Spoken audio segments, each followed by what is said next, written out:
I realized I'm looking extremely casual today. I put my baby to sleep. I have a very short window in which I can film. My man's working a late shift and I'm trying to feel it out if this is a vibe.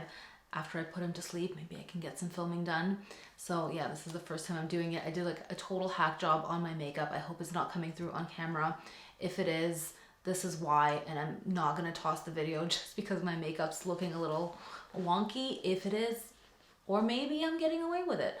Who knows?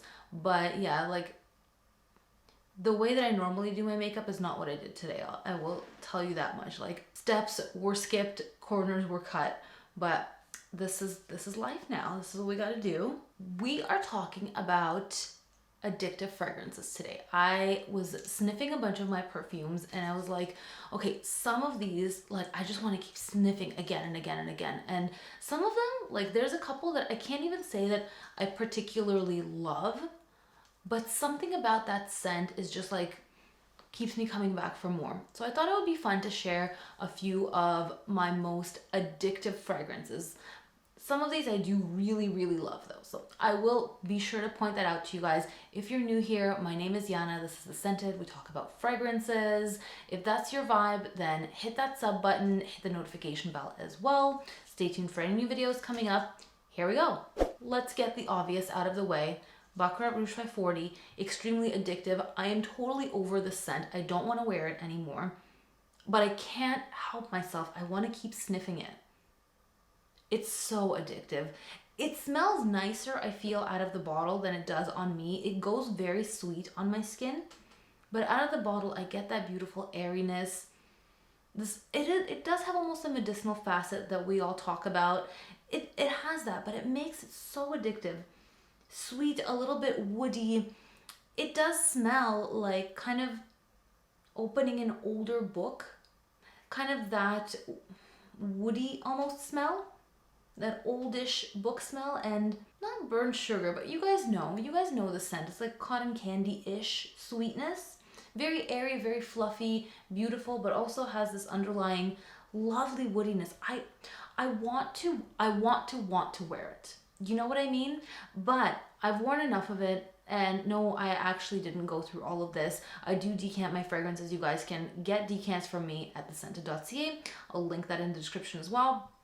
That's my own quick plug. But anyway, yeah, no, I did not wear all of this. I know you guys might be thinking, well, obviously you wore through a massive bottle. You monster. You are definitely sick of this fragrance. No, this was not all me. I love, love, love how this smells. Very addictive. Can't get enough of it. Want to keep sniffing it out of the bottle. Like I could probably sit here all day and just sniff this. It smells so good to me. But it doesn't wear the same way on me as it smells out of the bottle.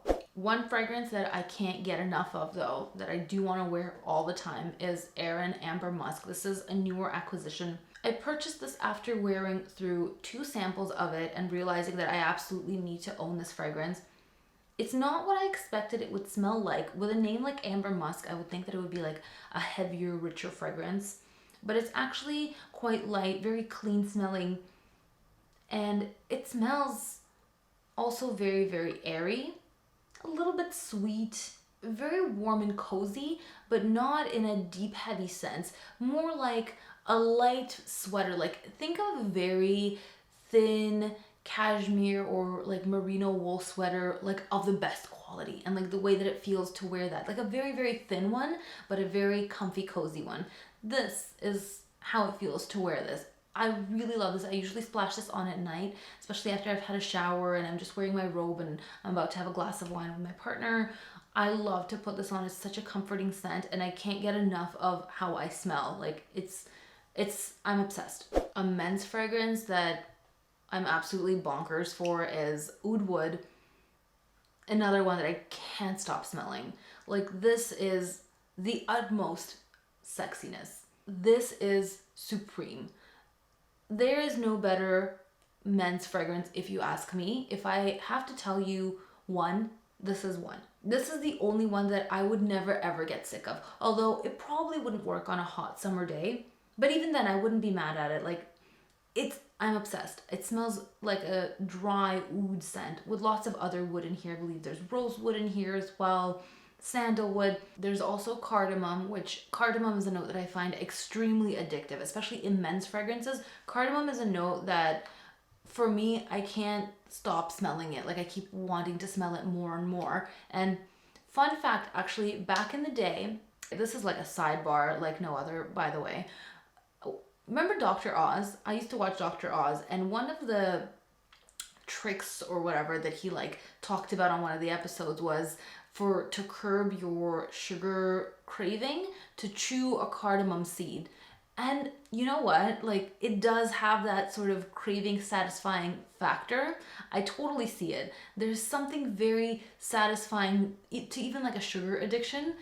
Cardamom satisfies that sugar addiction in a weird way. And it's a really addictive note, basically, is what I'm saying. In men's fragrances, especially. In women's fragrances, I like it, but I like it more in men's fragrances. And the way that it combines with the nice dry oud in here is, like I said, supreme. Another oud that I really love is Oud Satin Mood from MFK. This one I find very, very addictive. Very different kind of oud than oud wood, like very different type of oud fragrance. This one I do find feminine. There's rose in here, sweet, vanillic, and very, very addictive. Not a fragrance that I wear very often. It's a very special occasion scent, but I can't stop smelling it out of here. I just want to keep smelling it more and more and more. I love it. There's something very addictive about oud as well. Certain oud. There's also the dirty oud that I really would rather never smell, but this type of oud, gorgeous. And the oud wood as well. Very, very addictive type of oud scents. Okay, this one is new to my collection and I wore through a sample like literally in a day. I just like doused myself. Okay, 2 days. In 2 days I wore through a sample, purchased this immediately. I'm just so obsessed with this. I want to keep smelling it more and more. This is very addictive to me. Oh, and it's Indigo from Nest. I think I failed to mention that.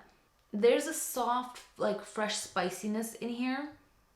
And it's a little bit sweet. It's a little bit herbaceous. People have said that this is a dupe for Dear Polly from Wilhelm Perfumery. I've never tried that one, but I take people's word for it.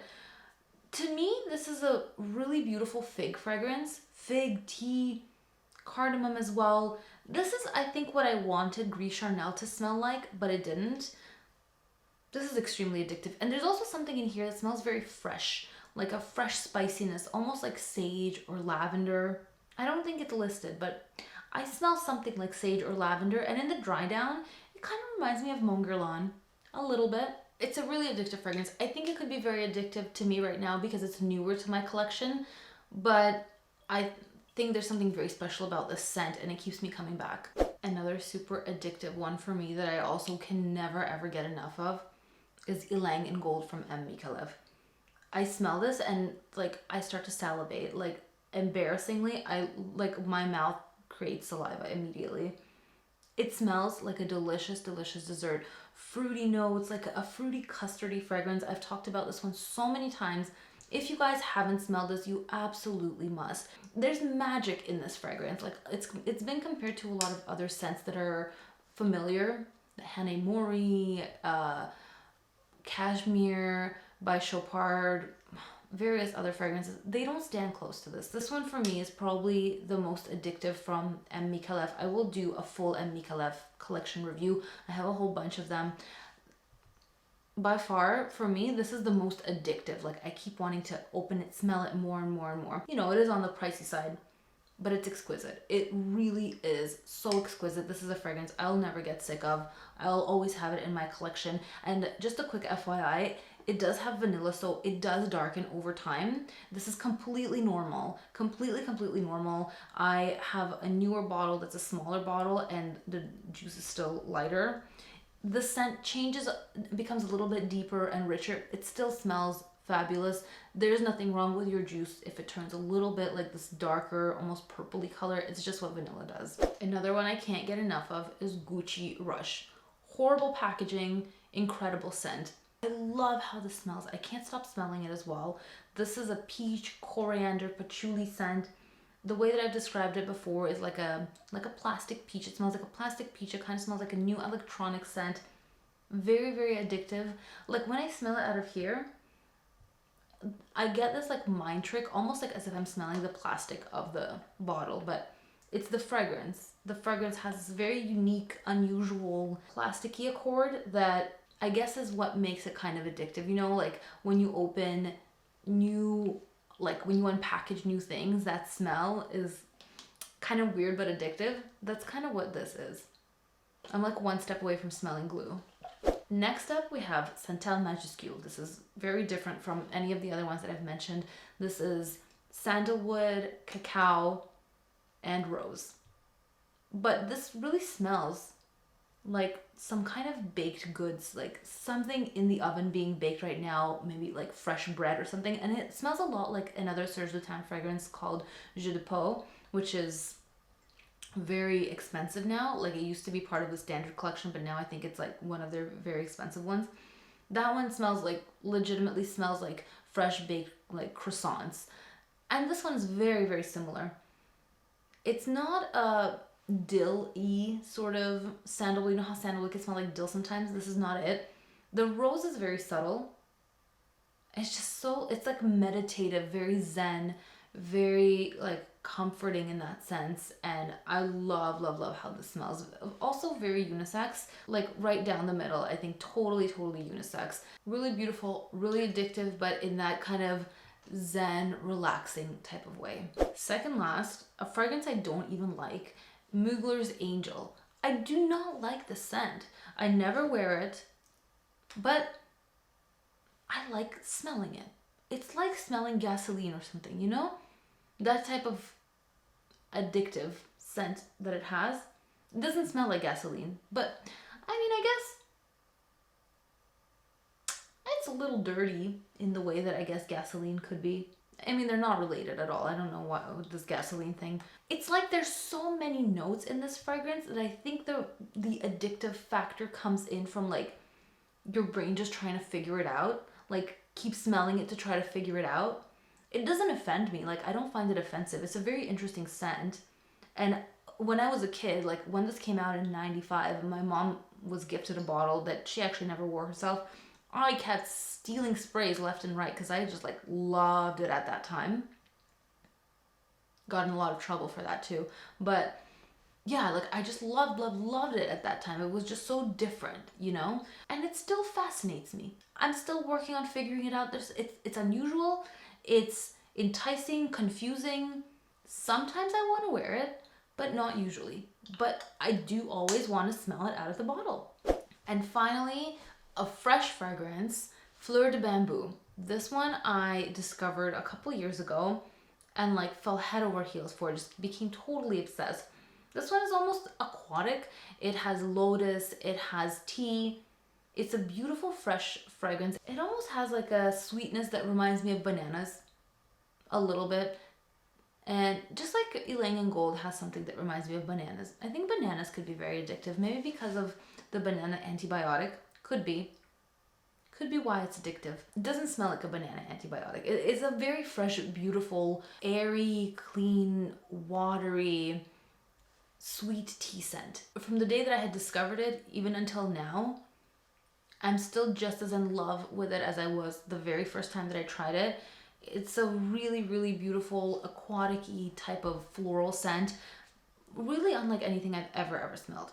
So those are my 10 most addictive fragrances. Please share with me in the comments some of your most addictive fragrances. I'll definitely have to get my nose on them. I hope you guys enjoyed this video. Please give it a big thumbs up if you did, subscribe, and let me know also your take on why you think some fragrances have this addictive quality. Like what makes them addictive?